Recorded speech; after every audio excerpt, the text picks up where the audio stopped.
Lacrosse Local is proud to be a sponsor of the Lacrosse Winter Roots Festival, brought to you by Ultra Federal Credit Union. We invite you to celebrate music, cuisine, artists, makers, brewers, and distillers in the new Lacrosse Center Riverside Ballroom. Musical entertainment includes Dan Sobronic, Reed Grimm, Tug, The Remainders, Greg Hall and the Wrecking Ball, and the Trippin' Billies, the nation's most renowned Dave Matthews tribute band. Lacrosse Winter Roots Festival is presented by the Lacrosse Center, Lacrosse Local, and with special thanks to The Remainders. I'm going home. Hey, I'm going home. Find out more information and how to get tickets at lacrosselocal.com.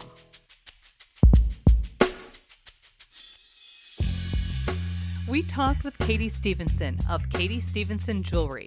We talked about her beginnings with the medium, process for creating work, influences, how she chooses crystals and stones, and where to pick up her pieces. You can find more conversations, food reviews, live music, and events on our website, lacrosselocal.com. I'm Amy. And I'm Brent. And this is Lacrosse Local. So I'm Katie Stevenson. I was born in California. My family moved to the area when I was 11. And I've always been a rock collector, used to comb the beach for shells and rocks and, pick up fun rocks when I see them, or, the gift shop with the rock bin, always avid digging in the rock bins. But during the first year of the pandemic, I got more into crystals, collecting, and that sort of stuff. And it was fun to, post them online and show people how, neat they are. And a lot of people hadn't seen the wide variety of crystals that were out there. And I'm like, how can I show people more? How can I collect rocks, but also show people more rocks? And so I decided to make jewelry for myself. And that ended up being way more jewelry than I could ever wear. Yeah, people asked for jewelry, I gifted jewelry, and it kind of just grew organically. What's the process like? It sounds like you're pretty new to it, but what's the process like for creating the work? Do you have a process? Is it like certain, you said different rocks that comes along, or is there themes, or what's that process like? The process is pretty much, I buy the rocks pre-shaped, pre-polished. I live in an apartment, so it's kind of hard to do that in an apartment. But basically, the rock kind of tells me what's going on. I do mostly wire wrapping. So that's copper, silver, gold. Wrap that around the stone and secure it in place without any soldering or glues. I basically try to show the rock off as much as possible. Give it a frame and a vehicle so somebody can wear it. I really like that idea, the explanation of a frame and vehicle, just looking on your Facebook page of just the different ways that it is wrapped. It's kind of showcasing the different pieces, some oval, some circular, all different shapes and colors and stuff like that. So Yep. Do you have influences you go after, or what influences you? Is it artists, or like you said, the rocks? I've always been a creative person. I've painted, sketched, all sorts of different things. I'm always making something. So I don't know. I think Mother Nature is the artist, and I'm just kind of helping that along.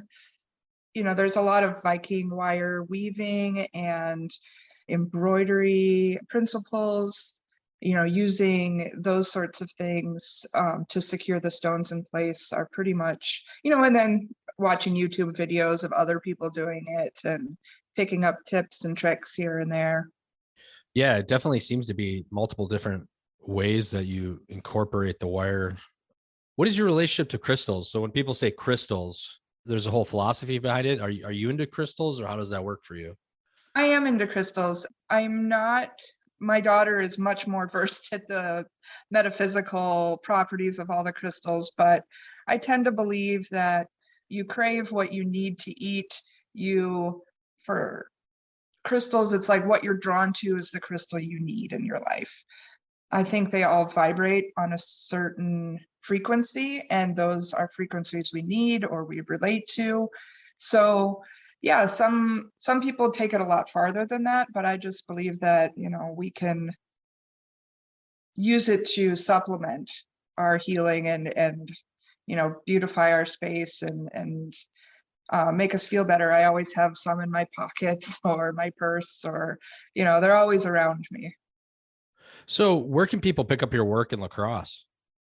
So in Lacrosse, I sell at 611 Crystals. It's on Highway 16, right on the frontage road there.